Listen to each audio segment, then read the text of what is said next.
बंदी छोड़ सतगुरु रामपाल जी परमेश्वर जी की जय हो। परम पिता परमात्मा सारी सृष्टि के रचनहार कुल मालिक असंख्य ब्रह्मांडों के स्वामी जगत गुरु तीनों लोकों में प्रवेश करके सबका भरण पोषण करने वाले राजाधिराज आत्माधार नाथों के नाथ देवों के देव महादेव सर्वेश्वर महेश्वर मृत्युंजय अजरो अमर आदि अनादि सनातनी प्रभु जगत पिता जगदीश्वर श्री श्री 1008 की उपाधि के वास्तविक अधिकारी अकाल मूरत शब्द स्वरूपी राम वासुदेव सर्वगतम ब्रह्म परम पूज्य प्रथम पूज्य परम संत परम पुरुष परम धनी परम दयालु सत्य कबीर हक्का कबीर अल्लाहु कबीर अल्लाहु अकबर बाखबर अल्लाह ताला जगत के तारणहार जगत के मुक्तिदाता जगत के जगन्नाथ हारे के सहारे हिंदुओं के राम मुसलमानों के अल्लाह सिखों के वाहिगुरु ईसाइयों के मसीह दया के सागर दयानिधि करुणा के सागर करुणानिधि स्वयंभू परिभू संकट मोचन कष्ट हरण मंगल करण दुख भंजन अविगत कबीर निर्विकार निर्विषम परमात्मा अलय अलेख सतगुरु आदि अनादि सतगुरु असली मर्यादा पुरुषोत्तम असली राम असली कृष्ण असली घनश्याम असली मुरारी राजाओं के राजा महाराजाओं के महाराजा शहंशाहों के शहंशाह सम्राटों के सम्राट भगवानों के भगवान अल्लाहों के अल्लाह प्रभुओं के प्रभु मसीहाओं के मसीह सच्चे वाहिगुरु बाबाओं के बाबा पीरों के पीर सेठों के सेठ जगत सेठ सावड़सा सेठ सर्वगुण संपन्न अनंत कोटि कलाओं के स्वामी अनंत कोटि ब्रह्मांडों के नायक योगियों में महायोगी ध्यानियों में महाध्यानी सिद्धों में परम सिद्ध ज्ञानियों में तत्वज्ञानी ब्रह्म ज्ञानी महाज्ञानी परम ज्ञानी सर्वश्रेष्ठ ज्ञानी विज्ञानी युवा कबीर समरथ कबीर असमवात अमित ओजा सच्चे रहनुमा करीम अल्लाह सुभान अल्लाह दुनिया के अंतिम पैगंबर 8 सितंबर 1951 से गांव धनाना जिला सोनीपत हरियाणा भारतवर्ष की पवित्र भूमि पे प्रकट रियल कल की भगवान श्री नारायण साकार हरि श्री बाबा साहेब संत श्रोमणी सतगुरु रामपाल जी परमेश्वर जी के चरण कमल में साध संगति से जुड़े हुए आप और हम सभी सत्सेवक भाई बहनों का अनंत कोटि दंडवत प्रणाम। और कबीर सागर के सरलार्थ के ऊपर आज हमारा ये 42 नंबर का वीडियो है। 42 नंबर का पेज नंबर है 376 और आज हम यहां से आगे बढ़ेंगे। सूक्ष्म वेद की अमृतवाणी का यह भावार्थ है। वाणी का सरलार्थ आत्मा और मन को पात्र बनाकर संत गरीबदास जी ने संसार के मानव को समझाया है। कहा है कि यह संसार दुखों का घर है, इससे भिन्न एक और संसार है जहां कोई दुख नहीं है, वह शाश्वत स्थान है, सनातन परम धाम सत्यलोक वह सुख सागर है तथा वहां का प्रभु यानी अविनाशी परमेश्वर भी सुखदायी है जो उस सुख सागर में निवास करता है। सुख सागर अर्थात अमरलोक की संक्षिप्त परिभाषा बताई है। अब गुरुदेव भगवान ने एक शब्द के माध्यम से आप और हमें किस प्रकार से समझाया है। शंखों लहर मेहर की उपजय कहर नहीं जा कोई और दास गरीब अचल अविनाशी सुख का सागर सोई। भावार्थ किया है गुरुदेव ने, जिस समय मैं लेखक कौन पूज्य गुरुदेव भगवान, जिस समय मैं अकेला होता हूं तो कभी कभी ऐसी हिलोर अंदर से उठती है, उस समय सब अपने से लगते हैं। चाहे किसी ने मुझे कितना ही कष्ट दे रखा हो, उसके प्रति द्वेष भावना नहीं रहती, सब पर दया भाव बन जाता है। यह स्थिति कुछ ही मिनट रहती है, उसको मेहर की लहर कहा है।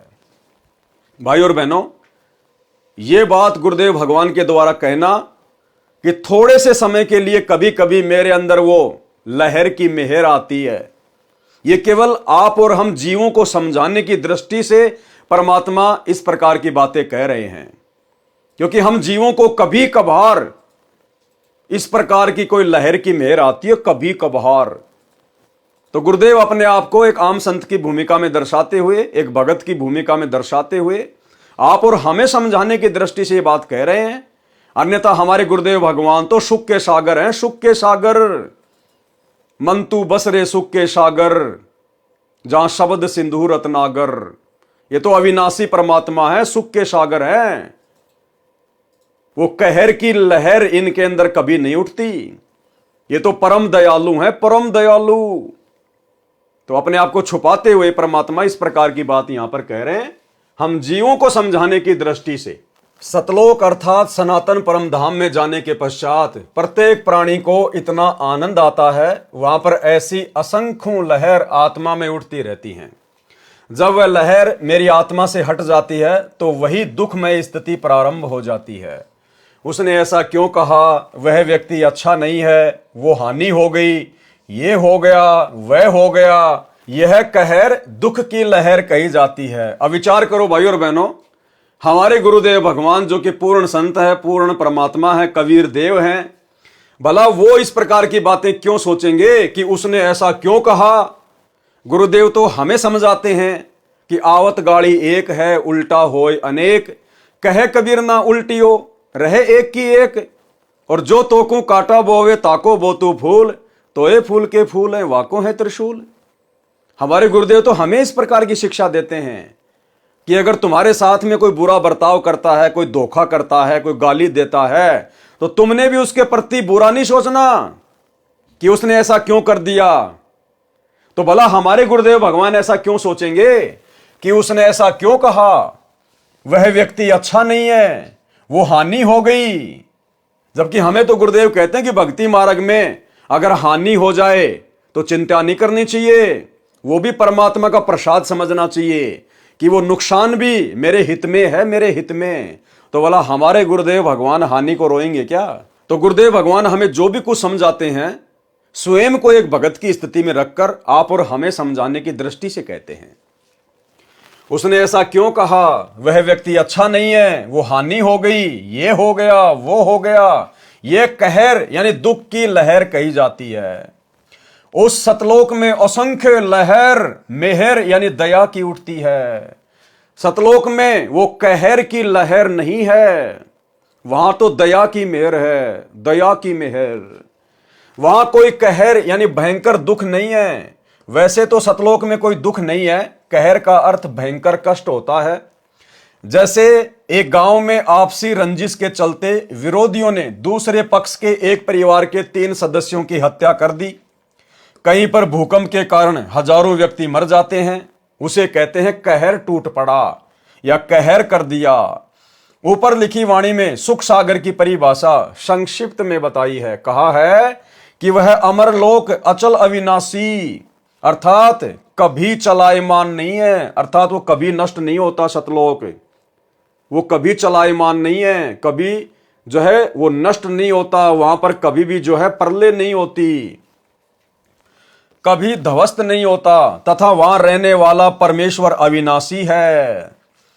वह स्थान तथा परमेश्वर सुख का समुद्र है। जैसे समुद्री जहाज बंदरगाह के किनारे से 100 या 200 किलोमीटर दूर चला जाता है तो जहाज के यात्रियों को जल अर्थात समुद्र के अतिरिक्त कुछ भी दिखाई नहीं देता, सब और जल ही जल नजर आता है। इसी प्रकार सतलोक यानी सत्यलोक में सुख के अतिरिक्त कुछ भी नहीं है, अर्थात वहां कोई दुख नहीं है। अब पूर्व में लिखी वाणी का सरलार्थ किया जाता है। यानी पिछले वीडियो में हमने जो शब्द परमात्मा का पढ़ा था, मन तू चल रे सुख के सागर जहां शब्द सिंधु रत्नागर। अब परमेश्वर उसकी प्रत्येक वाणी का चौपाई का यहां पर सरलार्थ करके हमें समझाएंगे कि सतलोक में किस प्रकार के सुख हैं। वहां पर दुख नाम की कोई चीज नहीं है। जो सुख यहां पर ब्रह्मा विष्णु महेश को प्राप्त नहीं है, जो मुक्ति ब्रह्मा विष्णु महेश को प्राप्त है, 4 मुक्ति काम अर्थ धर्म मोक्ष, ये सुख ये सिद्धियां सतलोक में आप और हमारी चंपी करती हैं। चंपी हम इनकी तरफ ध्यान भी नहीं देते। जो 4 मुक्तियां यहां के ब्रह्मा विष्णु महेश के पास हैं, वहां इतने सुख हैं। मन तू चल रे सुख के सागर जहां शब्द सिंधु रत्नागर। कोटि जन्म तो है भ्रमित हो गए कुछ नहीं हाथ लग्या रे। कुकर शुकर खरबैया बोरे कौआ हंस बुगारे। परमेश्वर कबीर जी ने अपनी अच्छी आत्मा संत गरीबदास जी को सूक्ष्म वेद समझाया। उसको संत गरीबदास जी गांव छुड़ानी जिला झज्जर हरियाणा प्रांत ने आत्मा तथा मन को पात्र बनाकर विश्व के मानव को काल ब्रह्म के लोक का कष्ट तथा सतलोक का सुख बताकर उस परम धाम में चलने के लिए सत्य साधना जो शास्त्रोक्त है करने की प्रेरणा की है। मन तू चल रे सुख के सागर, अर्थात हे मन तू सनातन परम धाम में चल। शब्द को अविनाशी अर्थ किया है क्योंकि शब्द नष्ट नहीं होता। इसलिए तो दास बार बार कहता है कि वो जो सार शब्द है, वो जो शब्द है वो हमारा गुरु है। हम हैं शब्द शब्द हम माही, और हमसे भिन्न और कछु नाही। इसीलिए दास कहता है हमारे गुरुदेव स्वयं कबीर परमात्मा है, और इनका जो शरीर है वो विदेह है। विदेह नूरी है, 5 तत्व का हाड़ मांस से निर्मित नहीं है, इसलिए वो कभी नष्ट नहीं होता। और यहां क्या कह रहे हैं गुरुदेव, शब्द क्या होता है? शब्द को अविनाशी अर्थ दिया है। अविनाशी क्योंकि शब्द नष्ट नहीं होता, इसलिए शब्द का अर्थ अविनाशीपन से है कि वह स्थान अमृतत्व का सिंधु अर्थात सागर है, और मोक्ष रूपी रतन का आगार अर्थात खान है। इस काल ब्रह्म के लोक में आप जी ने भक्ति भी की, परंतु शास्त्र अनुकूल साधना बताने वाले तत्वदर्शी संत न मिलने के कारण आप करोड़ों जन्मों से भटक रहे हो। करोड़ों अरबों रुपए संग्रह करने में पूरा जीवन लगा देते हो। अचानक मृत्यु हो जाती है। वह जोड़ा हुआ धन जो आपके पूर्व के संस्कारों से प्राप्त हुआ था, उसे छोड़कर संसार से चला गया। उस धन के संग्रह करने में जो पाप किए वे आप जी के साथ गए।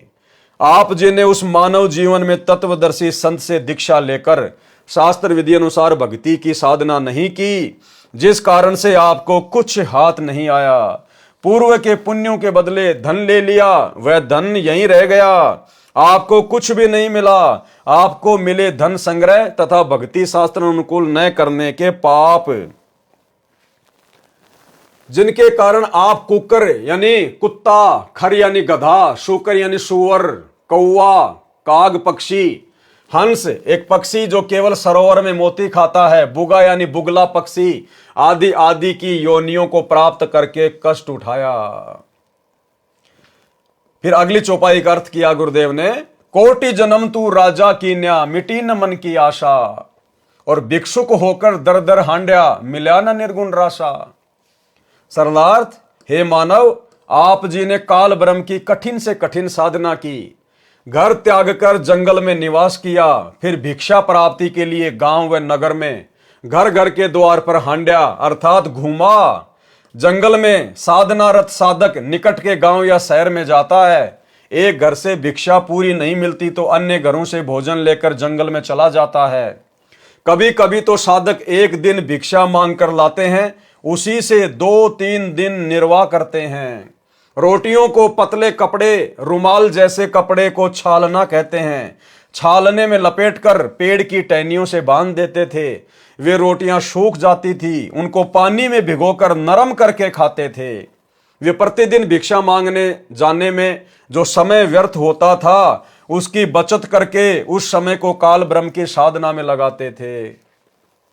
भाई और बहनों, कितनी गजब की बात कह रहे हैं गुरुदेव भगवान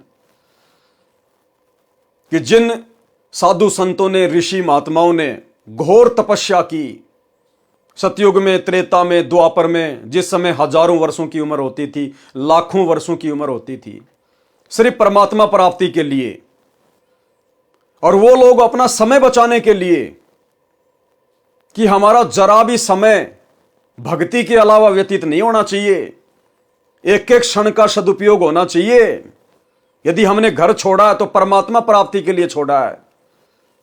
अब यदि उस समय को हम बर्बाद करेंगे, बकवादों में बर्बाद करेंगे, तो परमात्मा हमसे नाराज होगा, दुखी होगा। वो गांव में जाते थे, रोटियां मांग के लाया करते थे, और भाई और बहनों, ज्यादा से ज्यादा समय तपस्या में लगे, भक्ति में लगे, परमात्मा प्राप्ति में लगे। वो रोटियों को एक कपड़े में बांधकर पेड़ से टांग दिया करते थे, और उन रोटियों को 2-3 दिन तक जो सूख जाया करती थी को पानी में भिगो के नरम करके खाया करते थे। अब वर्तमान में भगवान ने हमें कितनी सुविधा दे दी, और खुद साक्षात वर्तमान में धरती पे परमात्मा प्रकट है। वो साधु संत महात्मा ऐसी कठिन तपस्या करके अपने आत्म कल्याण के लिए जिस भगवान की प्राप्ति करना चाहते थे, काल ब्रह्म की, उस काल ब्रह्म की छाया के भी दर्शन नहीं हुए उनको। और हम भगत भाई बहनों को घर बैठे पूर्ण परमात्मा मिल गया, अल्लाहू अकबर मिल गया, उस काल का पिता मिल गया, जिसकी भक्ति से पूर्ण मोक्ष होगा, जिसकी प्राप्ति के लिए इतनी कठिन साधना भी नहीं करनी, जंगल में भी नहीं जाना, घर परिवार भी नहीं छोड़ना, अपना काम करते करते अपने बाल बच्चों के साथ मर्यादाओं में रह के भक्ति करनी है, बढ़िया बढ़िया खाना खाना है। तो सोचिए भाई और बहनों, उन पहले वाले साधु संत ऋषि महात्माओं की तुलना में वर्तमान में संत रामपाल जी के जिन भक्तों को परमात्मा मिल चुका है संत रामपाल जी के रूप में, आज वे क्या कर रहे हैं, आज वे कहां खड़े हैं। आप लोग तो समय की नजाकत को समझ ही नहीं रहे। अपने कोऑर्डिनेटरों के कहने से, गुरुदेव के परिवार के कहने से दुनिया भर की तो तुम राजनीतिक रैलियों में धक्के खाते हो। कभी नरेंद्र मोदी की गोहाना की रैली में, कभी नरेंद्र मोदी की भोपाल की रैली में, कभी कोई पीला पर्चा निकाल दिया कि वहां से वो व्यक्ति चुनाव लड़ रहा है, हमने उसको वोट डालना है, उसका समर्थन करना है। कभी आप लोगों को कहां पर धक्के खाने के लिए बैठा दिया जाता है, कभी जाट आरक्षण में, कभी गुंडों की सीबीआई जांच में। आज आप भाई बहन जो सतलोक आश्रमों से जुड़े हुए हैं, आपका स्टैंड कहां है? अरे कहां खड़े हो तुम? कैसे परमात्मा तुमसे प्रसन्न होगा? सोचो उन आत्माओं को जिन्होंने ऐसी घोर तपस्या की परमात्मा प्राप्ति के लिए, जिनको मार्ग भी सही नहीं मिला हुआ था, अपना एक सेकंड भी फालतू में बर्बाद नहीं करते थे। और तुम सत्संग के बहाने इन आश्रमों में जाते हो, दुनिया भर की रिश्तेदारियां जोड़ते हो, दुनिया भर का जो आडंबर इन आश्रमों में गुरुदेव के परिवार ने सेट कर रखा तुम्हारे मनोरंजन के लिए, जुलाहों का कुआं, वहां जाकर सेल्फियां लेते हो। मिट्टी की गाय, मिट्टी के बैल, उनको देखते हो। कबीर जी का झोपड़ा, मिट्टी का पहाड़, लहर तारा तालाब, दुनिया भर की रंगोलियां, मनोरंजन के लिए जाते हो, टाइम पास करते हो वहां जाके।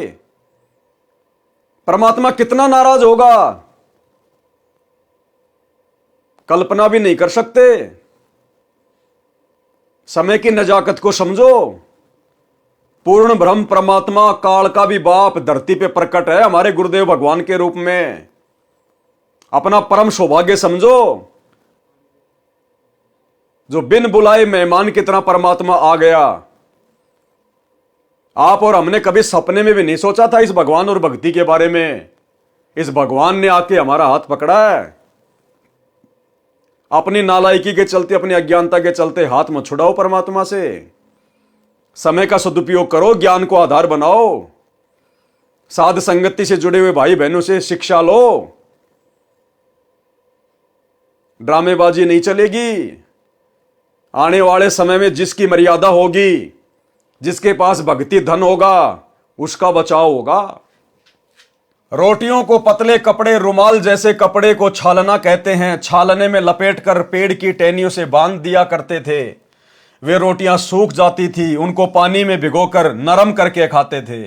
वे प्रतिदिन भिक्षा मांगने जाने में जो समय व्यर्थ होता था, उसकी बचत करके उस समय को काल ब्रह्म की साधना में लगाते थे। भावार्थ है कि जन्म मरण से छुटकारा पाने के लिए, अर्थात पूर्ण मोक्ष प्राप्ति के लिए वेदों में वर्णित विधि तथा लोक वेद से घोर तप करते थे। उनको तत्वदर्शी संत न मिलने के कारण निर्गुण रासा अर्थात गुप्त ज्ञान, जिसे तत्व ज्ञान कहते हैं, वह नहीं मिला। क्योंकि यजुर्वेद अध्याय 40 मंत्र 10 में तथा चारों वेदों का सारांश रूप श्रीमद् भगवत गीता अध्याय 4 श्लोक 32 तथा 34 में कहा है कि जो यज्ञों द्वारा अर्थात धार्मिक अनुष्ठानों का विस्तृत ज्ञान स्वयं सच्चिदानंद घन ब्रह्म अर्थात परम अक्षर ब्रह्म अपने मुख कमल से बोलकर सुनाता है, वह तत्व ज्ञान अर्थात सूक्ष्म वेद है। गीता ज्ञानदाता ब्रह्म ने कहा है कि उस तत्व ज्ञान को तू तत्व ज्ञानियों के पास जाकर समझ। उनको दंडवत प्रणाम करने से, नम्रता पूर्वक प्रश्न करने से, ये परमात्म तत्व को भली भांति जानने वाले तत्वदर्शी संत तुझे तत्व ज्ञान का उपदेश करेंगे। अब भाई और बहनों, ये परमात्म तत्व को भली भांति कौन जान सकता है? ना तो 21 ब्रह्मांड का स्वामी ये काल जान सकता, ना 7 संख ब्रह्मांड का स्वामी अक्षर पुरुष जान सकता। इन दोनों भगवानों को भी कंप्लीट परमात्म तत्व नहीं है, पूर्ण तत्व ज्ञान नहीं है, तो भला संत रामपाल जी के पास कैसे आ गया? इसका मतलब सतगुरु रामपाल जी जो परमात्म ज्ञान से, तत्व ज्ञान से भली भांति परिचित हैं, वे कोई 21 ब्रह्मांड के सामान्य प्राणी नहीं है आप और हमारी तरह। वे आप और हमारी तरह कोई मां के गर्भ से जेर में लिपटकर जन्म लेकर नहीं आए। ये लीला परमात्मा हमारी चरम दृष्टि को धोखा देने के लिए कुछ भी करता है। ये स्वयंभू परमेश्वर है, स्वयं प्रकट होता है। सतगुरु रामपाल जी अर्थात इस कबीर परमात्मा को जन्म देने में दुनिया की कोई भी माता समर्थ नहीं है। ये गलती ना करना अपने गुरु जी को मानुष मान के उनका जन्मदिन मना के अवतरण दिवस के नाम पे 8 सितंबर को इन आश्रमों में। ये स्वयंभू परमेश्वर है। परमात्म तत्व को, तत्व ज्ञान को केवल परमात्मा ही जान सकता है। उस परमेश्वर के विषय में और किसी को यहां पर जानकारी नहीं होती, ना हो सकती। वो परमेश्वर स्वयं ही इस पृथ्वी पर मनुष्य रूप में प्रकट होता है, जिसको फिर तत्वदर्शी संत कहते हैं, जगत गुरु कहते हैं। तो अपने गुरु को हल्के में लेने की गलती ना करना, मानुष मानने की गलती ना करना।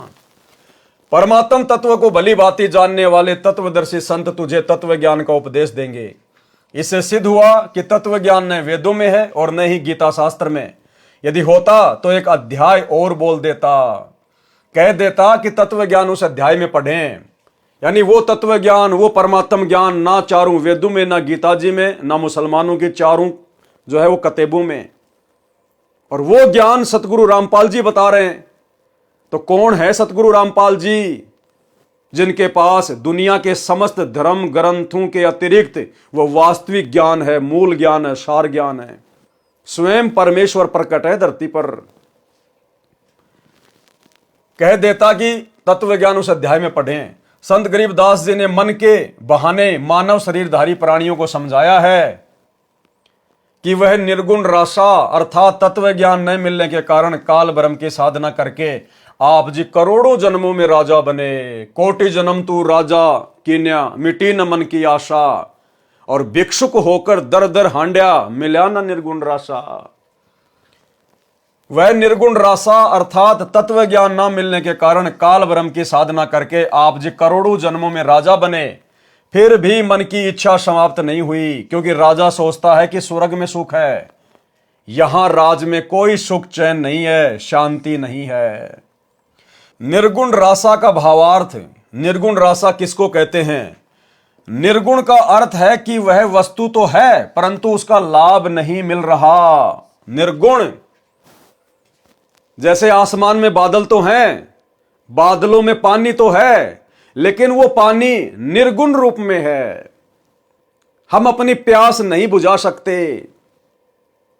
उसके लिए तो उस पानी को जो निर्गुण रूप में बादलों में है, उसको सरगुण रूप में आना पड़ेगा, उसको बरसात के रूप में नीचे आना पड़ेगा, तब हमारी फसल में पानी लगेगा, तब हम लोग पानी पी सकते हैं।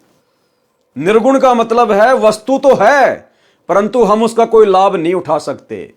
बादल हैं, बादलों में पानी है, लेकिन वो निर्गुण रूप में है, हम उसका लाभ नहीं उठा सकते।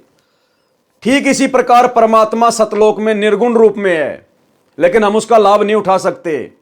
जब वही परमात्मा धरती पर सरगुण रूप में आता है, संत रूप में आता है, तब हम उनकी शरण प्राप्त करके और असंख्य लाभ उठा सकते हैं।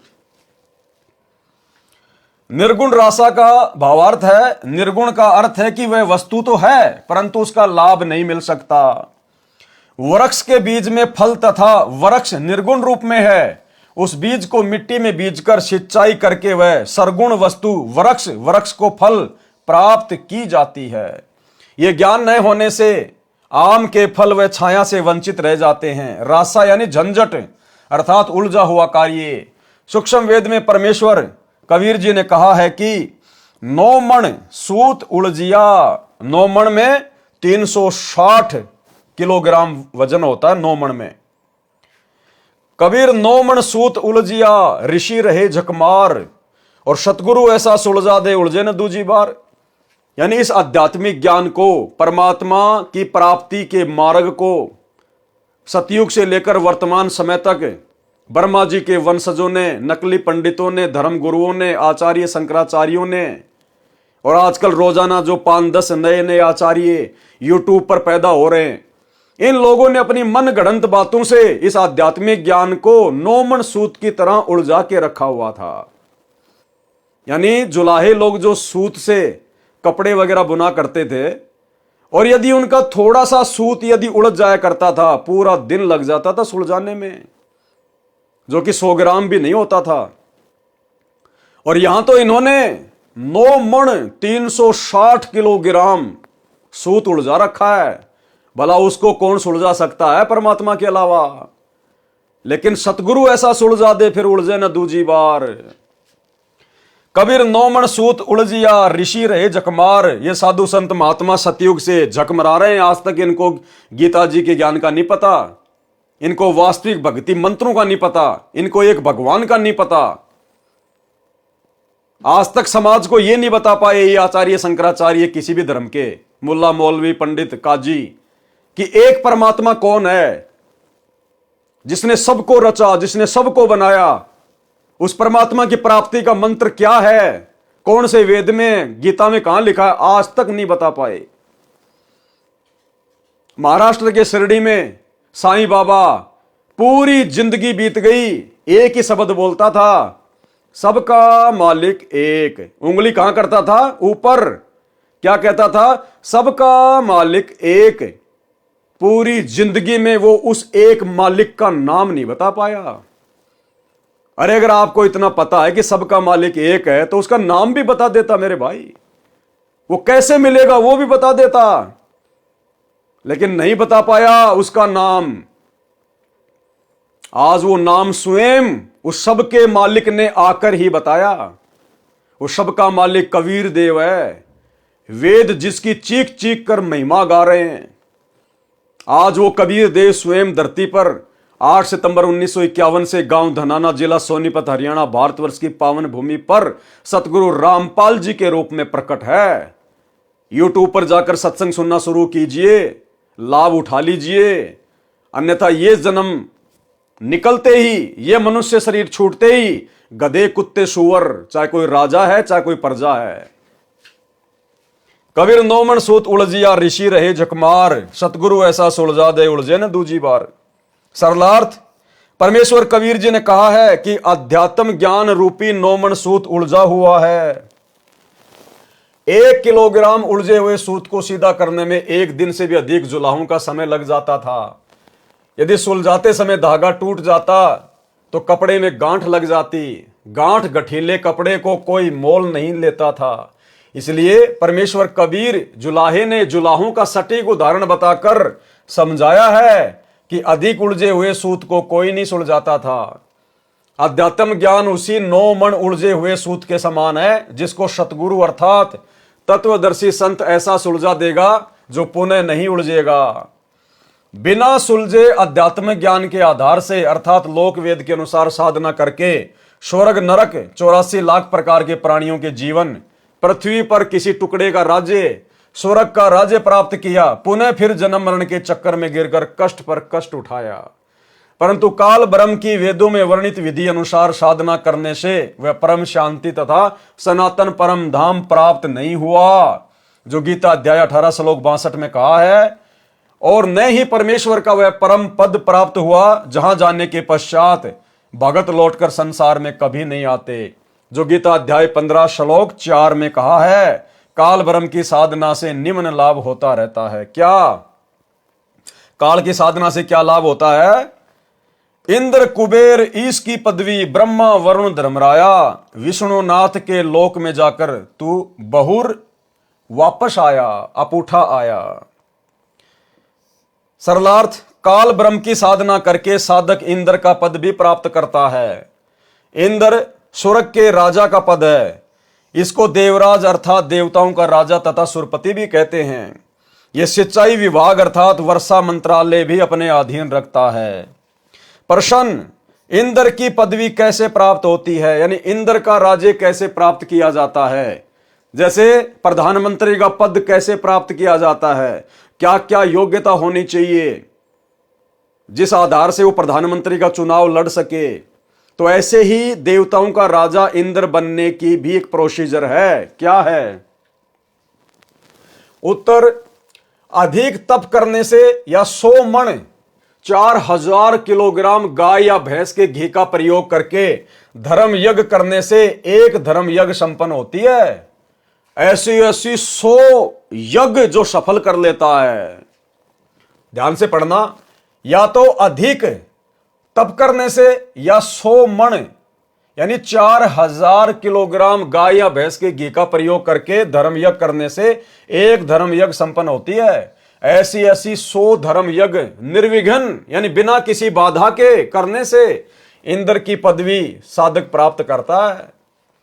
तप या यज्ञ के दौरान यज्ञ या तप की मर्यादा भंग हो जाती है तो नए सिरे से यज्ञ तथा तप करना पड़ता है।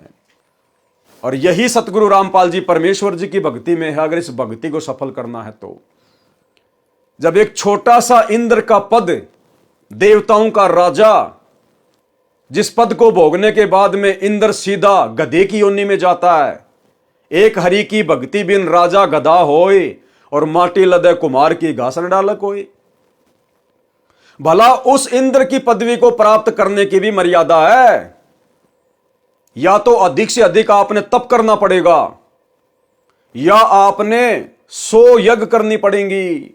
और यदि 100 यज्ञ करते समय अगर बीच में किसी भी यज्ञ में कोई बाधा उत्पन्न हो गई, कोई मर्यादा खंडित हो गई, क्योंकि काल हर प्रकार से कोशिश करेगा, इंद्र हर प्रकार से कोशिश करता है, क्योंकि उसको पता है कि नीचे धरती पर मेरी इंद्र की पदवी प्राप्त करने योग्य कोई तप कर रहा है, कोई यज्ञ कर रहा है। ऊपर से वो अप्सराएं भेजेगा, वो अप्सराएं उसको अपने प्रेम जाल में फंसाएंगी, जैसे विश्वामित्र को फंसा लिया था, मार्कंडे ऋषि को फंसाने के लिए आई थी, या अन्य प्रकार से मर्यादा तुड़वाएगा, गुस्सा करवाएगा, कोई मारकाट करवाएगा।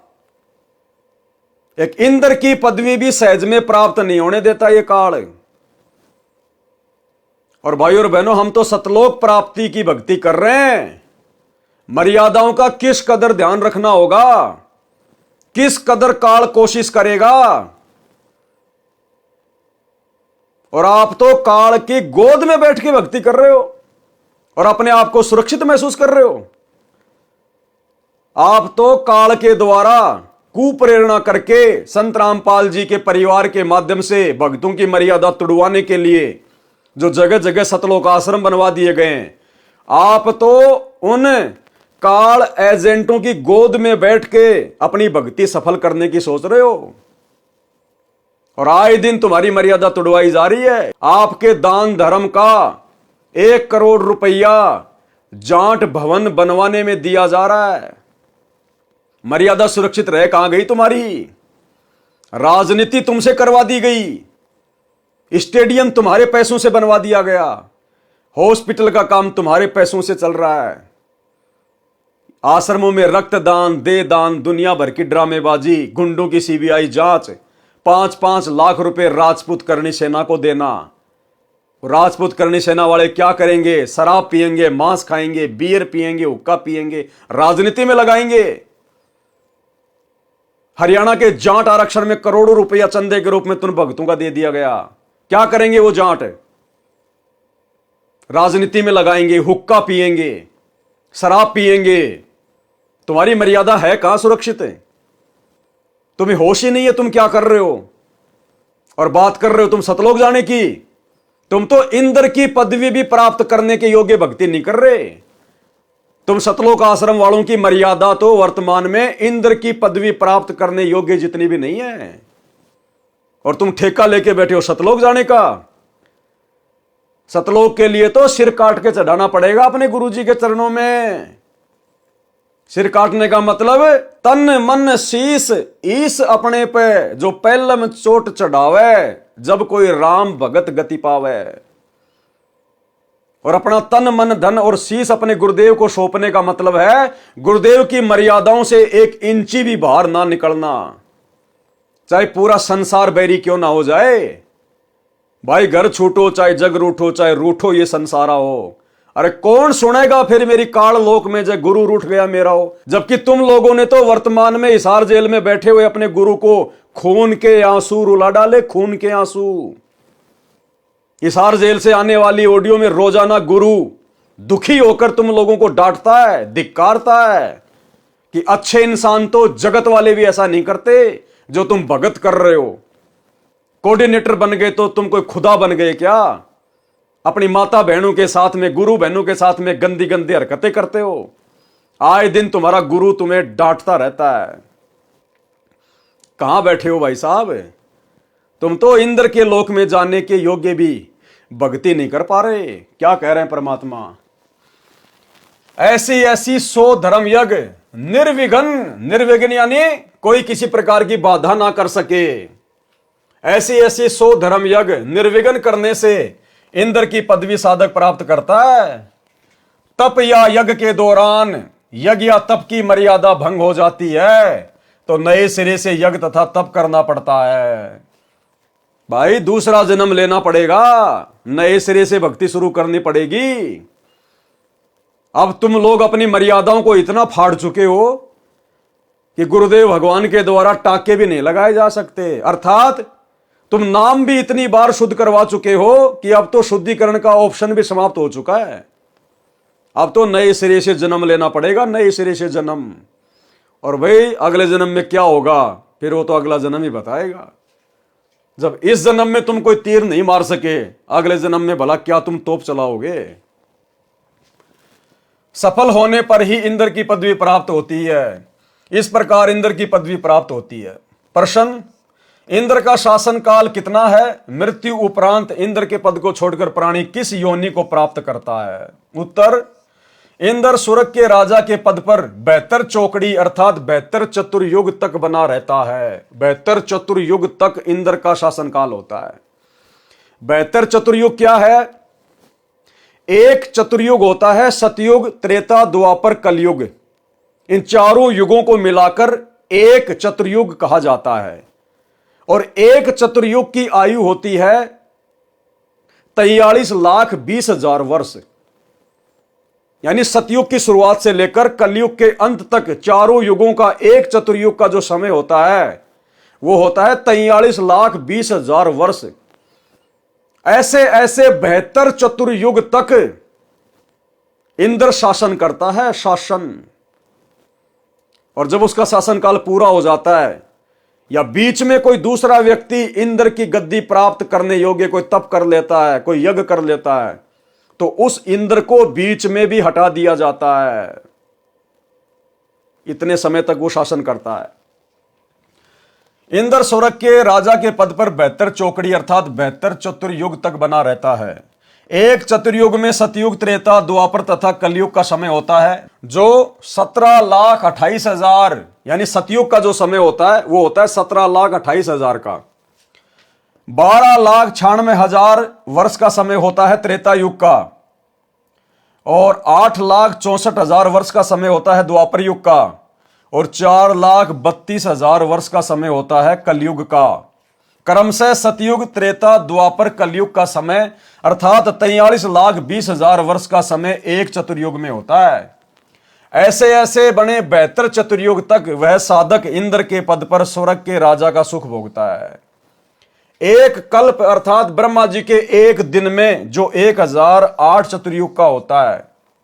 अब ब्रह्मा जी का तो एक दिन ही 1008 चतुर्युग का होता है।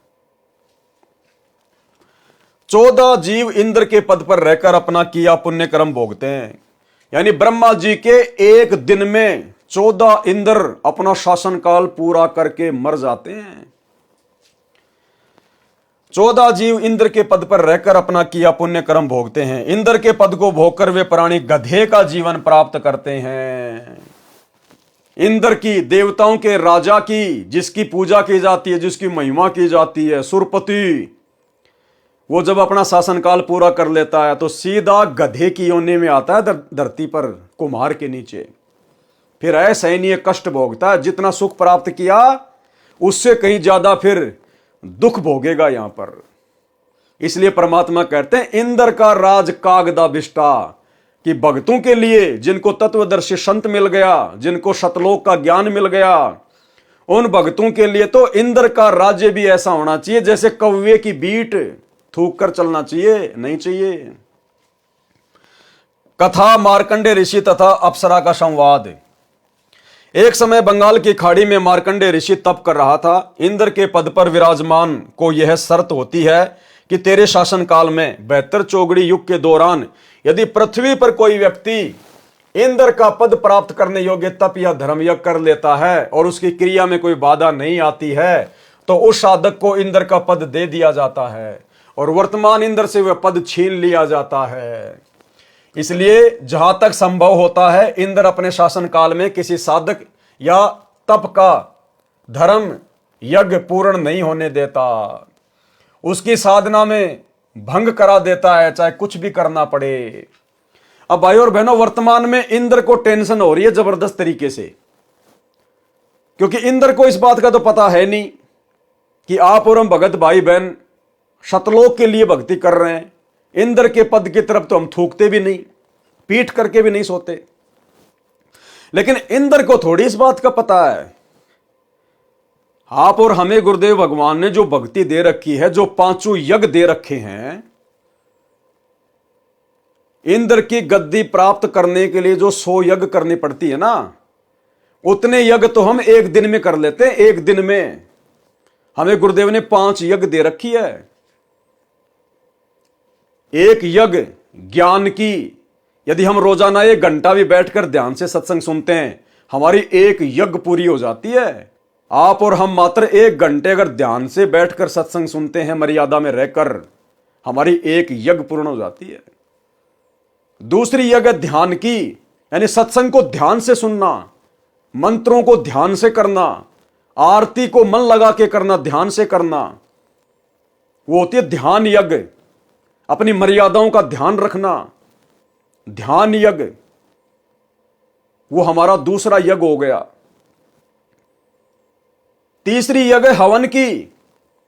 हम अपने घर पर प्रतिदिन गाय या भैंस के देसी घी से खड़ी बत्ती वाला दीपक जलाते हैं। रोजाना हमारा एक हवन यज्ञ बन रहा है। चौथी यज्ञ है दंडवत करना, प्रणाम यज्ञ। हम अपने गुरुदेव को दिन में कितनी बार दंडवत करते हैं? हर बार हमें एक यज्ञ का लाभ मिलता है। लेकिन मिलेगा किसको? हर किसी को नहीं मिलेगा कि नाम ले लिया, गुरु जी को दंडवत कर रहे हैं, यज्ञ हो गई। नहीं, आपको बार बार समझाया जाता है कि दंडवत यज्ञ का लाभ कैसे मिलेगा। जिस समय आप अपने गुरु को ही अपना इष्ट मानकर और शरीर के 8 अंगों सहित दंडवत प्रणाम करोगे। नित्य नियम में पढ़ते हो ना रोजाना, अष्ट अंग से दंडवत प्रणामा, संध्या प्रात करे निष्कामा। ये 8 अंग कौन कौन से हैं जो पृथ्वी से स्पर्श होने चाहिए? उसके बाद गुरु को ही अपना इष्ट मानना है। आपके गुरु के अलावा यदि आपके घर में किसी और की फोटो मिल गई, गरीबदास जी की, दादा गुरु जी की, पंडित चिदानंद जी की, दाढ़ी मूछ वाले नकली कबीर की, तो आपकी दंडवत, आपका हवन यज्ञ, आपका ज्ञान यज्ञ, आपका ध्यान यज्ञ कभी कंप्लीट नहीं हो सकता। आपने यदि अपने गुरु के रहते सहते अगर जून के महीने में दाढ़ी मूछ वाले नकली कबीर का कबीर प्रगट दिवस मना लिया, किसी आश्रम में जाके मना लिया, आपका कोई भी यज्ञ, 5 यज्ञ में कोई भी यज्ञ आपका सफल नहीं हो सकता। इसकी कंप्लीट जानकारी साथ संगति के वीडियो देखते रहिए, आपको मिल जाएगी। अनेकों बार वीडियो बनाकर आप लोगों को समझाया गया है। तो इस प्रकार के यज्ञ आप और हम भाई बहन रोज कर रहे हैं, रोज। तो इंद्र को ऊपर टेंशन हो रही है, उसका सिंहासन डोल जाता है, क्योंकि अब सतगुरु रामपाल जी की संगत में केवल उनके साथ संगति से जुड़े हुए भगत ही अपनी 5 यज्ञ को निर्विघ्न रूप से रोजाना सफल कर रहे हैं। वास्तव में यदि संत रामपाल जी की संगत में किसी की यज्ञ सफल हो रही है तो केवल सत्सेवकों की, क्योंकि पूरी टर्म एंड कंडीशन के साथ में यदि कोई भक्ति कर रहा है, पांचों यज्ञ कर रहा है, तो संत रामपाल जी के भगत साथ संगति से जुड़े हुए। तो इंद्र का जो सिंहासन है वो बुरी तरह से डोल रहा है, बुरी तरह से, उसके समझ में नहीं आ रहा। अब वो तोड़ने का प्रयास करेगा। फिर जब उसको पता चलेगा साहब ऐसे ऐसे संत रामपाल जी के भगत हैं और वो लोग साहब ये धार्मिक यज्ञ कर रहे हैं, तो इंद्र घबराया हुआ है। अब घबराया हुआ इंद्र क्या करेगा? मर्यादा तोड़वाएगा। किनकी? जिनके ऊपर गुरु का पूरा आशीर्वाद नहीं है। गुरु का पूरा आशीर्वाद किनके ऊपर नहीं होगा? जो गुरु को अपना इष्ट नहीं मानते, जो गुरु की मर्यादाओं में नहीं रहते, गंदी राजनीति भी करते रहते हैं, राजनेताओं की रैलियों में धक्के खाते रहते हैं, कोई पीला पर्चा निकाल दे वैसा ही कर लेते हैं, समय पे आरती नहीं करते, मोबाइल में लगा के बाथरूम में भाग जाते हैं। पांचों यज्ञ जिनके सफल नहीं हो रही, तो अब वो क्या करेगा? सत्सेवकों पे तो उसका जोर चलेगा नहीं, क्योंकि सत्सेवकों को तो परमात्मा ने अपनी गोद में बैठा रखा है, रक्षा कवच बना रखा है। अब वो क्या करेगा? इन आश्रमों में, आश्रमों से जुड़े हुए भक्तों को, इनके ऊपर नजर जाएगी। और काल ने क्या किया? सबकी मर्यादा तोड़वा दी। इंद्र ने देखा रे ये तो मूर्खों का टोल है, मूर्खों का टोल। इनका गुरु तो ज्ञान देके चला गया जेल में, और ये तो ना अपने गुरु की एक मानते ना कुछ और। ये तो लातों के भूत हैं, भेड़ चाल में चलते हैं। जैसे जानवर को डंडे से हांका जाता है, ऐसे ही इनको कोऑर्डिनेटरों के द्वारा हांका जा रहा है, गुरुदेव के परिवार के द्वारा हांका जा रहा है। तो काल ने देखा कि इनकी मर्यादा तोड़वाना तो बड़ा आसान है, क्योंकि ये तो अंध भगत हैं। ये अपने गुरुदेव के ज्ञान का तो इस्तेमाल करते ही नहीं, अपना बुद्धि विवेक तो लगाते नहीं। तो काल ने पकड़ा उन लोगों को जिन लोगों के ऊपर संगत अंधविश्वास करती है। तो काल ने पकड़ा गुरुदेव के दोनों लड़कों को, गुरुदेव की दोनों लड़कियों को, इन कोऑर्डिनेटरों को, आश्रम संचालकों को, कि संगत तो इनके ऊपर अंधा विश्वास करती है, इनको अपने गुरु के ज्ञानवान से कोई लेना देना नहीं है। और आज वही सब के सब लोग काल के एजेंट बनकर आप लोगों के ढंग से ऐसी तैसी करवा रहे हैं, मर्यादा तोड़वा के ढंग से। उसकी साधना भंग करा देता है, चाहे कुछ भी करना पड़े। जब इंद्र को उसके दूतों ने बताया कि बंगाल की खाड़ी में मार्कंडे नामक ऋषि तप कर रहे हैं, इंद्र ने मार्कंडे ऋषि का तप भंग करने के लिए उर्वशी भेजी।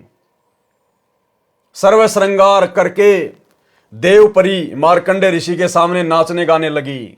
उर्वशी ने अपनी सिद्धि से उस स्थान पर बसंत ऋतु जैसा वातावरण बना दिया। मार्कंडे ऋषि ने कोई उत्सुकता नहीं दिखाई।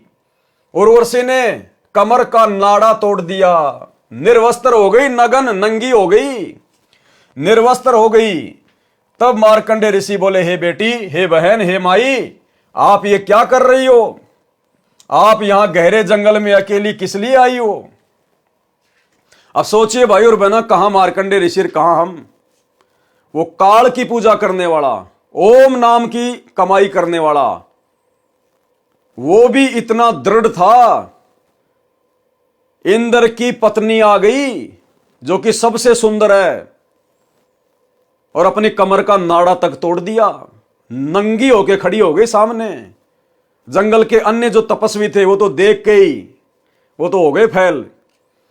और मार्कंडे ने कहा कि हे माई, हे बहन, ये बेटी तू क्या कर रही है? कपड़े पहन, क्यों आई यहां पर?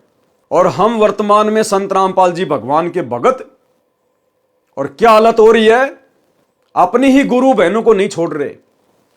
सतलोक आश्रमों में अपने खुद की गुरु बहनों को भी नहीं छोड़ रहे, उनके ऊपर भी कुदृष्टि डाल रहे हैं, गंदी दृष्टि डाल रहे हैं। मैं नहीं कह रहा, खुद संत रामपाल जी कह रहे हैं कि मेरे पास जेल में ऐसी ऐसी भी शिकायतें आती हैं कि माता बहनों को गंदे गंदे मैसेज भी करते हैं। अब जो गंदे गंदे मैसेज करेगा वो और क्या क्या गंदे गंदे काम करता होगा। और गुरुदेव कह रहे हैं ऐसे दुष्ट ना तो कोऑर्डिनेटर के लायक है और ना भगत कहलाने के लायक है। सुन लो अपने गुरुदेव के मुख कमल से। तो भाई और बहनों, कहां तो मार्कंडे ऋषि और कहां हमारे सतलोक आश्रमों से जुड़े हुए सतगुरु रामपाल जी के तत्वज्ञानी भगत, ये कोऑर्डिनेटर। यानी गुरु को सार्वजनिक तौर पर सत्संग में यह बात बोलनी पड़ रही है कि आश्रमों में किस कदर गंदगी फैली हुई है, किस कदर काल ने अपनी गंदगी फैला रखी है। आप यहां गहरे जंगल में अकेली किस लिए आई? उर्वशी ने कहा कि ऋषि जी, मेरे रूप को देखकर इस अरण्य खंड यानी बनखंड के सर्व साधक यानी भगत अपना संतुलन खो गए, परंतु आप डगमग नहीं हुए। न जाने आपकी समाधि कहां थी। कृपया आप मेरे साथ इंद्रलोक में चलो, नहीं तो मुझे सजा मिलेगी कि तू हार कर आ गई।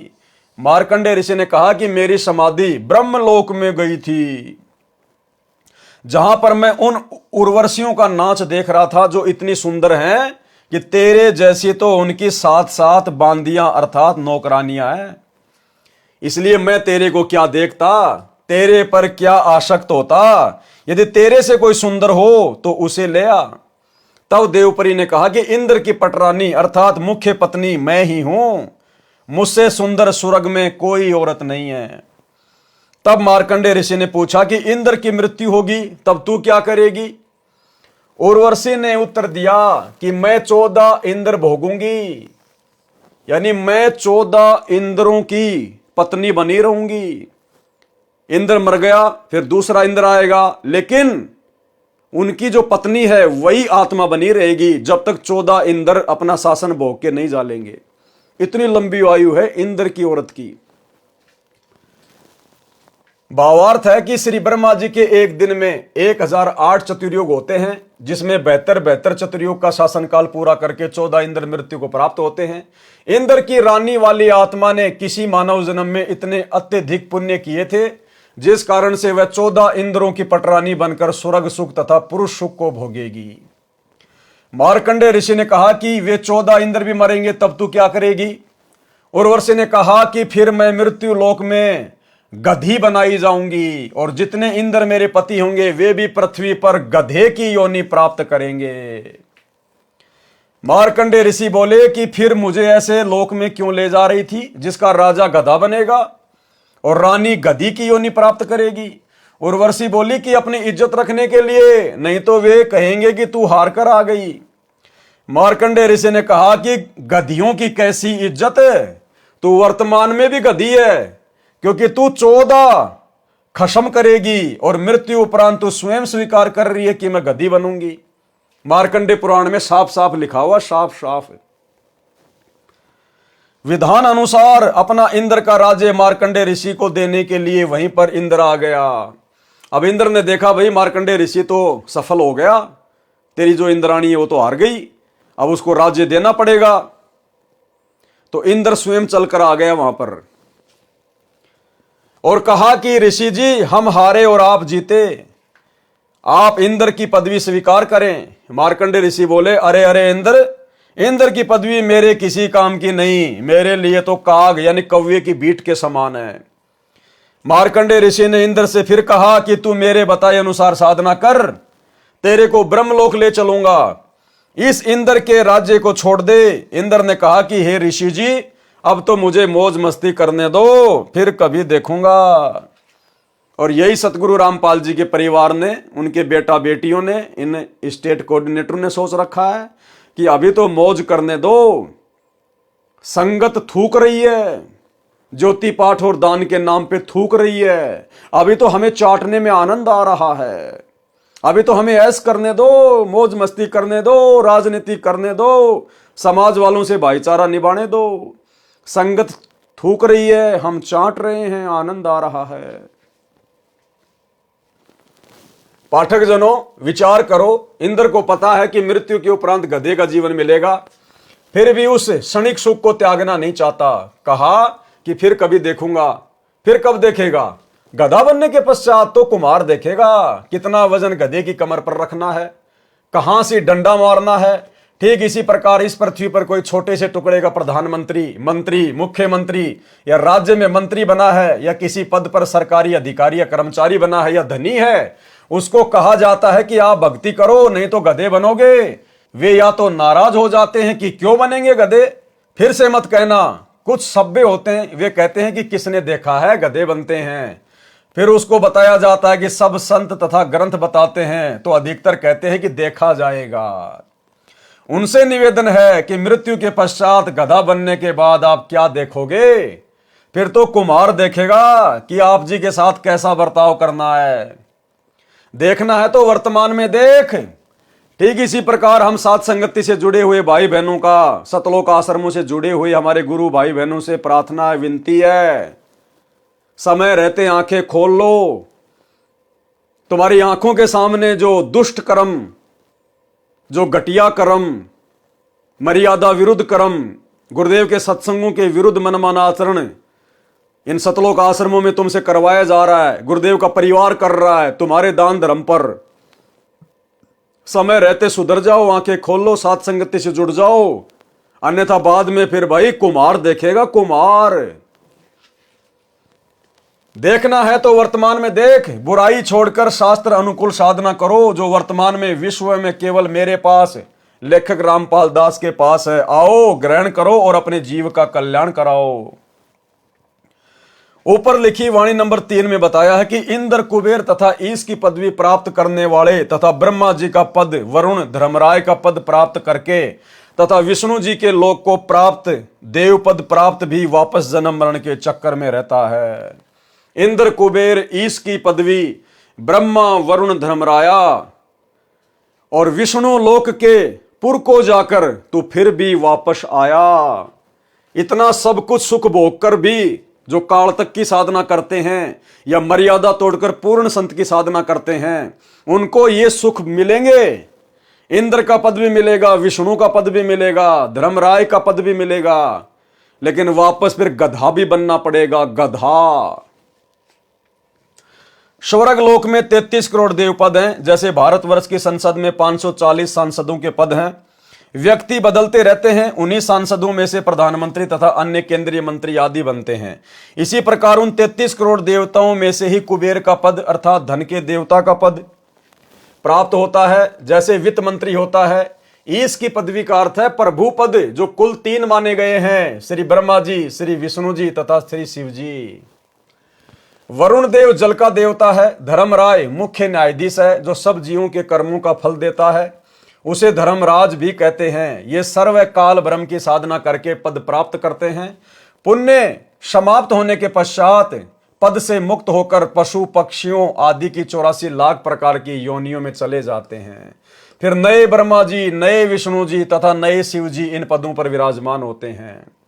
उपरोक्त सर्व देवता जन्मते मरते हैं, ये अविनाशी नहीं है। इनकी स्थिति आप जी को सृष्टि रचना अध्याय में इसी पुस्तक में स्पष्ट होगी कि ये कितने भगवान हैं, कितने प्रभु हैं, किसके पुत्र हैं तथा कौन इनकी माता जी है। अन्य प्रमाण श्री देवी पुराण सचित्र मोटा टाइप केवल हिंदी, गीता प्रेस गोरखपुर से प्रकाशित के 3रे स्कंद में पेज नंबर 123 पर लिखा है कि तुम शुद्ध स्वरूपा हो। यानी विष्णु जी अपनी माता दुर्गा से प्रार्थना कर रहे हैं कि तुम शुद्ध स्वरूपा हो, ये सारा संसार आप ही से उद्भासित हो रहा है। मैं यानी विष्णु, ब्रह्मा और शंकर आपकी कृपा से विद्यमान है।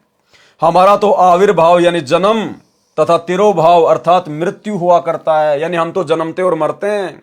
आप प्रकृति देवी हैं।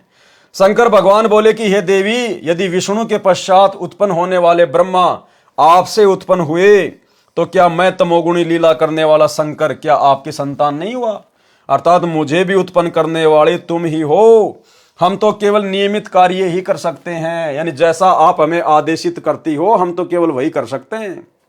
अर्थात जिसके भाग्य में जो लिखा है हम वही प्रदान कर सकते हैं, न अत्यधिक कर सकते हैं न कम कर सकते हैं। पाठक जनों, इस श्री देवी पुराण के उल्लेख से स्पष्ट हुआ कि श्री ब्रह्मा जी, श्री विष्णु जी तथा श्री शंकर जी नासवान हैं। इनकी माता जी का नाम श्री देवी दुर्गा है। अधिक जानकारी आप सृष्टि रचना अध्याय से ग्रहण करेंगे, जो इसी पुस्तक में लिखी है। ये प्रधान देवता हैं, अन्य इनके निम्न स्तर के देव हैं। ये सर्व जन्मते मरते हैं। अविनाशी राम यानी अविनाशी परमात्मा ये नहीं है। श्रीमद् भगवद गीता अध्याय 10 श्लोक 2 में लिखा है कि गीता ज्ञानदाता काल ब्रह्म ने कहा है कि मेरी उत्पत्ति को न तो देवता जानते हैं न ही महर्षि जन जानते, क्योंकि इन सब का आदि कारण मैं ही हूं, अर्थात ये सर्व मेरे से उत्पन्न है।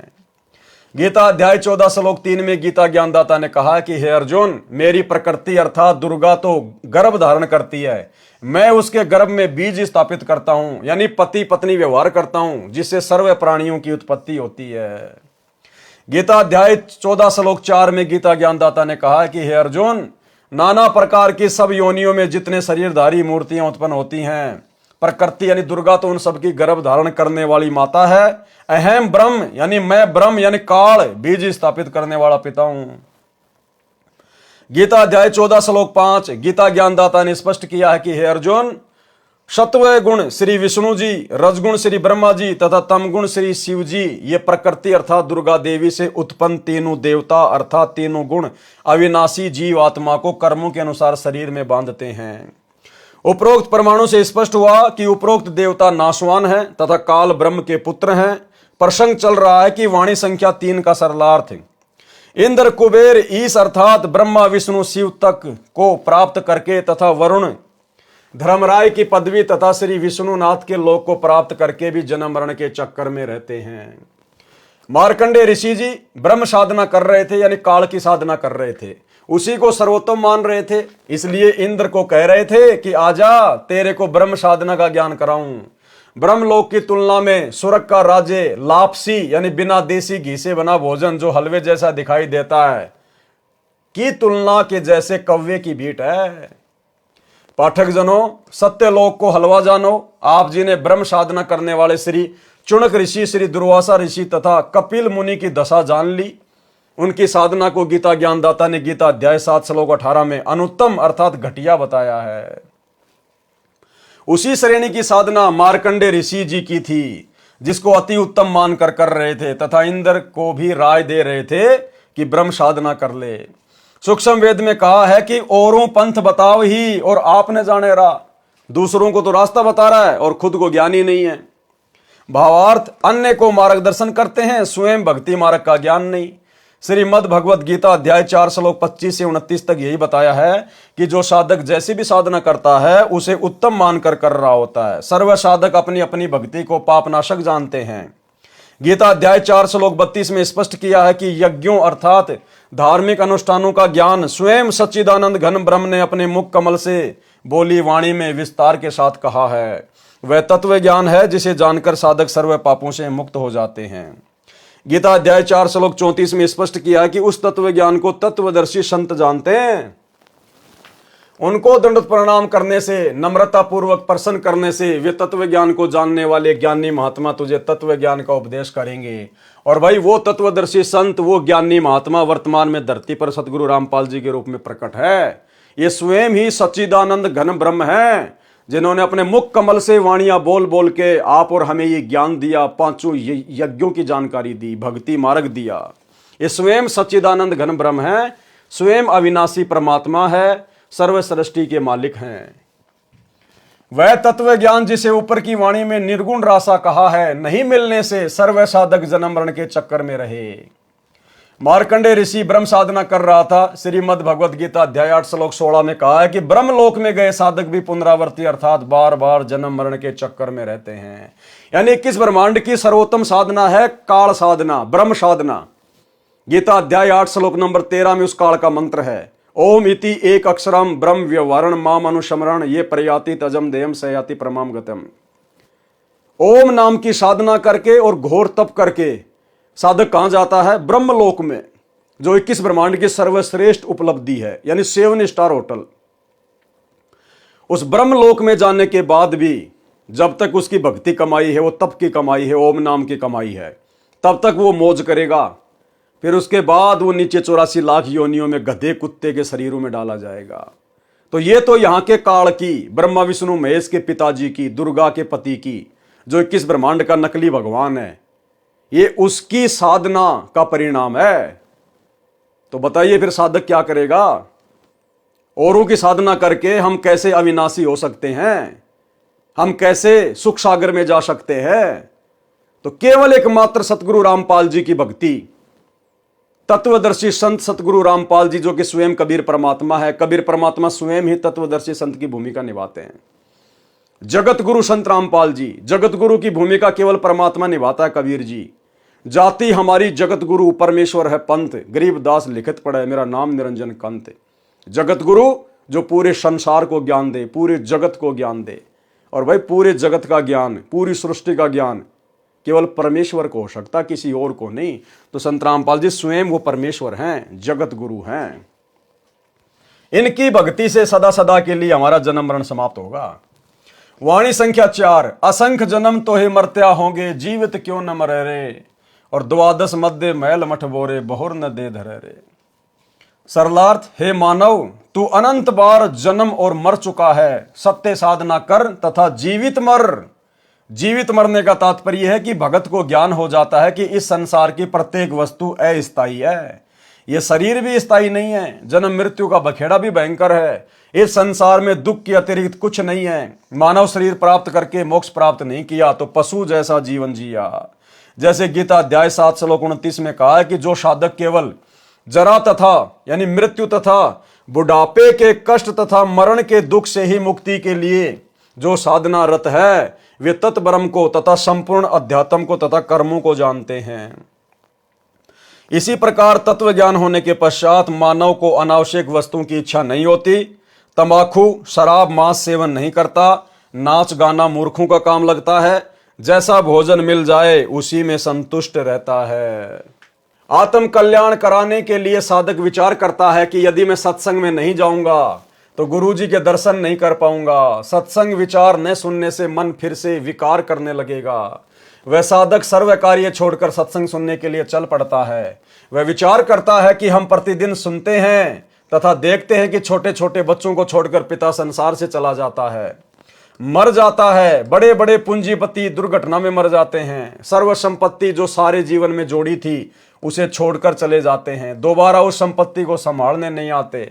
मृत्यु से पहले एक दिन भी कार्य छोड़ने का दिल नहीं करता था, अब स्थायी यानी परमानेंट कार्य छूट गया। एक भगत सत्संग में जाने लगा, दीक्षा ले ली, ज्ञान सुना और भक्ति करने लगा। अपने मित्र से भी सत्संग में चलने तथा भक्ति करने के लिए प्रार्थना की, परंतु दोस्त नहीं माना। कह देता कि कार्य से फुर्सत नहीं है, छोटे छोटे बच्चे हैं, इनका पालन पोषण भी करना है। काम छोड़कर सत्संग में जाने लगा तो सारा धंधा चौपट हो जाएगा। वह सत्संग में जाने वाला भगत जब भी सत्संग में चलने के लिए अपने मित्र से कहता तो वह यही कहता कि अभी काम से फुर्सत नहीं है। 1 साल पश्चात उस मित्र की मृत्यु हो गई। उसकी अर्थी उठाकर नगरवासी चले, साथ साथ सैकड़ों नगर मोहल्ले के व्यक्ति भी साथ साथ चले। सब बोल रहे थे कि राम नाम सत्य है, सत्य बोले गत है। भगत कह रहा था कि राम नाम तो सत्य है, परंतु आज भाई को फुर्सत है। नगरवासी कह रहे थे कि सत्य बोल भाई, सत्य बोले गत है। भगत कह रहा था कि आज भाई को फुर्सत है। अन्य व्यक्ति उस भगत से कहने लगे कि ऐसे मत बोल, इसके घर वाले बुरा मानेंगे। भगत ने कहा कि मैं तो ऐसे ही बोलूंगा। मैंने इस मूर्ख से हाथ जोड़कर प्रार्थना की थी कि सत्संग में चल, कुछ भक्ति कर ले। ये कहता था कि अभी फुर्सत अर्थात समय नहीं है। आज इसको परमानेंट फुर्सत है। छोटे छोटे बच्चे भी छोड़ चला, जिनके पालन पोषण का बहाना करके परमात्मा से दूर रहा। भक्ति करता तो खाली हाथ नहीं जाता, कुछ भक्ति धन लेकर जाता। बच्चों का पालन पोषण परमात्मा करता है। भक्ति करने से साधक की आयु भी परमात्मा बढ़ा देता है। भगत जन ऐसा विचार करके भक्ति करते हैं, कार्य त्याग कर सत्संग सुनने जाते हैं। भगत विचार करते हैं कि परमात्मा न करे हमारी मृत्यु हो जाए, फिर हमारे कार्य कौन करेगा। हम ये मान लेते हैं कि हमारी मृत्यु हो गई, हम 3 दिन के लिए सत्संग में चले, अपने को मृत मान लें और सत्संग में चले गए। वैसे तो परमात्मा के भक्तों का कार्य बिगड़ता नहीं, फिर भी हम मान लेते हैं कि हमारी गैर हाजिरी में कुछ कार्य खराब हो गया तो 3 दिन बाद जाकर ठीक कर लेंगे। वास्तव में टिकट कट गई अर्थात मृत्यु हो गई तो परमानेंट कार्य बिगड़ गया, फिर कभी ठीक करने नहीं आ सकते। इस स्थिति को जीवित मरना कहते हैं, यानी परमेश्वर का काम सबसे पहले, उसके बाद अन्य सांसारिक कार्य। वाणी का से सरलार्थ, द्वादश मध्य मैल मठ बोरे, बहुर न दे धरे रे। सरलार्थ, श्रीमद् भगवद गीता अध्याय 15 श्लोक 4 में कहा है कि तत्व ज्ञान की प्राप्ति के पश्चात परमेश्वर के उस परम पद की खोज करनी चाहिए जहां जाने के पश्चात साधक लौटकर संसार में कभी नहीं आते, अर्थात उनका पुनर्जन्म नहीं होता, वे फिर देह धारण नहीं करते। सूक्ष्म वेद की ये वाणी ये स्पष्ट कर रही है कि वह परम धाम द्वादश अर्थात 12वें द्वार को पार करके उस परम धाम में जाया जाता है। आज तक सर्व ऋषि महर्षि संत मंडलेश्वर केवल 10 द्वार बताया करते, परंतु परमेश्वर कबीर जी ने अपने स्थान को प्राप्त कराने का सत्य मार्ग, सत्य स्थान स्वयं ही बताया है। उन्होंने 12वां द्वार बताया है। तो भाई सतयुग से लेकर वर्तमान कलयुग तक ये 12वें द्वार की जानकारी संत रामपाल जी के अलावा धरती पर किसी ने भी किसी को नहीं दी। तो कौन हुए संत रामपाल जी? स्वयं कबीर परमात्मा।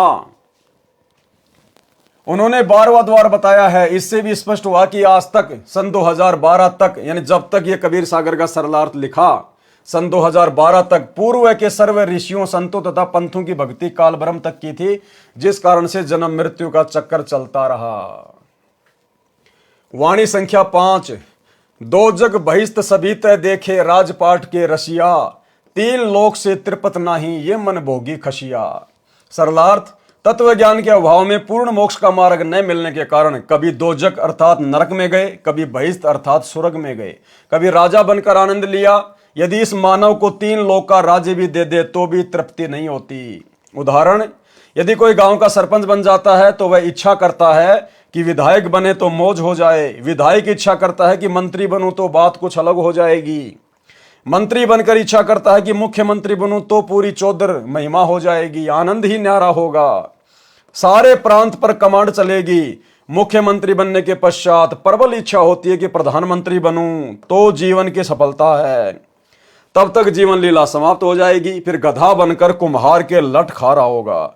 इसलिए तत्व ज्ञान में समझाया है कि काल ब्रह्म द्वारा बनाई स्वर्ग नरक तथा राजपाट प्राप्ति की भूल भुलैया में सारा जीवन व्यर्थ कर दिया। एक अब्राहिम सुल्तान अधम नाम का बलक शहर का राजा था। वह पूर्व जन्म का बहुत अच्छा भगत था, परंतु वर्तमान के ऐश्वर्य में मस्त होकर परमात्मा को भूल चुका था। राज के ठाट में तथा महलों में आनंद मान बैठा था। एक दिन परमात्मा कबीर जी सतलोक से आकर एक यात्री का रूप बनाकर राजा के महल में गए तथा कहा कि सराय वाले, एक कमरा किराए पर दे, पैसे बता, रात्रि बितानी है। राजा ने कहा, हे भोले यात्री, आपको ये सराय दिखाई देती है? मैं राजा हूं और ये मेरा महल है। यात्री रूप में परमात्मा ने पूछा कि आपसे पहले इस महल में कौन रहते थे? राजा ने कहा कि मेरे पिता दादा परदादा रहा करते थे। यात्री रूप में परमेश्वर ने कहा कि आप कितने दिन रहोगे इस महल में? राजा ने कहा कि एक दिन मैं भी चला जाऊंगा इन्हें छोड़कर। परमेश्वर बोले कि यह सराय अर्थात धर्मशाला नहीं तो क्या है, यह सराय है। जैसे तेरे बाप दादा गए ऐसे ही तू चला जाएगा, इसलिए मैंने महल को धर्मशाला बताया है। राजा को वास्तविकता का ज्ञान हुआ, संसार की इच्छा त्याग कर आत्म कल्याण करवाया, सदा रहने वाला सुख तथा अमर जीवन प्राप्त करने के लिए दीक्षा ली और आजीवन भक्ति की, अपना मानव जीवन सफल किया। वाणी संख्या 6। सतगुरु मिले तो इच्छा मेटे, पद मिल पदे समाना, चल हंसा उस लोक पठाऊं जो आदि अमर स्थाना। सरलार्थ, यदि तत्वदर्शी संत सतगुरु मिले तो उपरोक्त ज्ञान बताकर काल ब्रह्म के लोक की सर्व वस्तुओं से तथा पदों से इच्छा समाप्त करके पद मिले पदे समाना। इसमें एक पद का अर्थ है पद्धति अर्थात शास्त्र विधि अनुसार साधना, वे ऑफ वर्शिप। दूसरे पद का अर्थ है अमरलोक अर्थात स्थान। सतगुरु साधना करवाकर परमेश्वर के उस परम पद की प्राप्ति करवा देता है, जहां जाने के पश्चात फिर लौटकर संसार में कभी नहीं आते। हे भगत, चल तुझे उस लोक में भेज दूं जो आदि अमर स्थान है, अर्थात गीता अध्याय 18 श्लोक 62 में वर्णित सनातन परम धाम है, जहां परम शांति है। वाणी संख्या 7। 4 मुक्ति जहां चंपी करती माया हो रही दासी, दास गरीब अभय पद पर से मिले राम अविनाशी।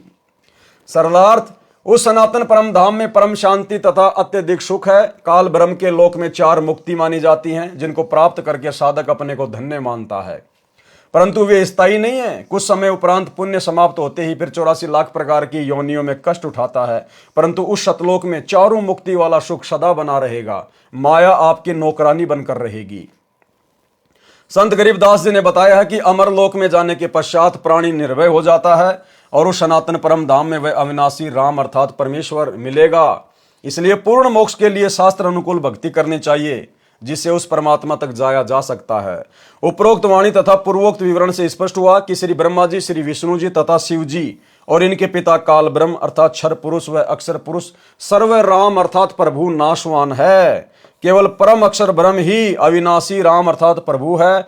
उस परमेश्वर की भक्ति से ही परम शांति तथा सनातन परम धाम अर्थात पूर्ण मोक्ष प्राप्त होगा, जहां पर चार मुक्ति का सुख सदा बना रहेगा। माया अर्थात सर्व सुख सुविधाएं साधक के नौकर की तरह हाजिर रहती हैं। सूक्ष्म वेद में कहा है कि कबीर माया दासी संत की उबे दे आशीष, विलसी और लातू छड़ी सुमर सुमर जगदीश। भावार्थ, सर्व सुख सुविधाएं धन से होती हैं, वह धन शास्त्र विधि अनुसार भक्ति करने वाले संत भगत की भक्ति का अन्न उद्देशित उत्पाद बायो प्रोडक्ट होता है। जैसे जिसने गेहूं की फसल बीजी तो उसका उद्देश्य गेहूं का अन्न प्राप्त करना है, परंतु भूस अर्थात चारा भी अवश्य प्राप्त होता है। चारा तूड़ा गेहूं के अन्न का अन्न उद्देशित उत्पाद बायो प्रोडक्ट है। इसी प्रकार सत्य साधना करने वाले को अपने आप धन माया मिलती है, साधक उसको भोगता है, वह चरणों में पड़ी रहती है, अर्थात धन का अभाव नहीं रहता परंतु आवश्यकता से अधिक प्राप्त रहती है। परमेश्वर की भक्ति करके माया का भी आनंद भगत संत प्राप्त करते हैं तथा पूर्ण मोक्ष भी प्राप्त करते हैं। कबीर सागर के अध्याय आत्मबोध का सारांश संपूर्ण हुआ। सत साहे। तो भाई और बहनों, आज के वीडियो में केवल इतना ही, गुरुदेव भगवान के आशीर्वाद से। और कल रात्रि 8 बजे सभी भाई बहन फिर से दास के Facebook page Pawan Das is live के ऊपर लाइव जुड़ेंगे, एक नए वीडियो के साथ में, एक नई आध्यात्मिक जानकारी के साथ में। गुरुदेव भगवान आप और हमारे ऊपर जिस प्रकार से दया कर रहे हैं, अपने कर कमल से लिखित पुस्तकों के ऊपर वीडियो बनवा रहे हैं, आप और हम भाई बहनों ने प्रत्येक वीडियो से कुछ न कुछ शिक्षा लेकर अपने जीवन में लागू करना है। तभी भाई और बहनों गुरुदेव भगवान के द्वारा लिखने का, दास के द्वारा वीडियो बनाने का और आप भाई बहनों के द्वारा इतना समय निकालकर सुनने का कोई फायदा होगा। तो आज के वीडियो में केवल इतना ही। सभी भाई बहन वीडियो को ज़्यादा से ज़्यादा शेयर किया करें, खुद भी इन बातों के ऊपर अमल किया करें, गुरुदेव भगवान से प्रार्थना किया करें और हम सब ने इसी मनुष्य जन्म को अपना अंतिम मनुष्य जन्म बनाना है। अपनी भक्ति को पूर्ण मर्यादा में रहकर सफल करना है, गुरु को प्रसन्न करके। और गुरु किन किन कर्मों से दुखी होगा, किन किन बातों से दुखी होगा, वीडियो की शुरुआत में आपको बता दिया गया है। तो ऐसी महागलतियां जो गुरुदेव का कलयुगी परिवार कर रहा है, आश्रम संचालक कर रहे हैं, कोऑर्डिनेटर कर रहे हैं और इन सब के पीछे अंधी होकर चल रही अंध संगत कर रही है, आप और हम सत्सेवक भाई बहन करने से बचें। तो आज के वीडियो में केवल इतना ही। कल रात्रि 8 बजे फिर से लाइव जुड़ेंगे। तब तक गुरुदेव भगवान हम सबको आज्ञा दे, इजाज़त दे, आशीर्वाद दे। बंदी छोड़ सतगुरु रामपाल जी भगवान की जय हो।